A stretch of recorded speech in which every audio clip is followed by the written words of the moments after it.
पाकिस्तान के तीसरे बड़े शहर पाकिस्तान के मैनचेस्टर फैसलाबाद में एक नया एयरपोर्ट बनाने के हवाले से एक नया एयरपोर्ट बनाने का फ़ैसला किया गया है। उसका मास्टर प्लान और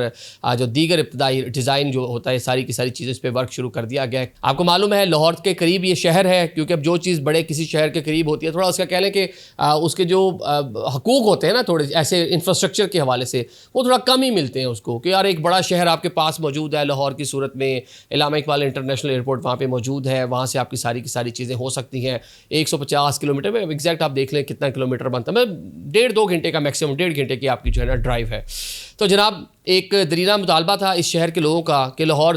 पास तो है लेकिन लाहौर पाकिस्तान का दूसरा बड़ा शहर है और फैसलाबाद पाकिस्तान का तीसरा बड़ा शहर है आबादी के लिहाज से, सनतों का शहर है, मज़दूरों का शहर है, टेक्सटाइल इंडस्ट्री के हवाले से दुनिया भर में जाना जाता है।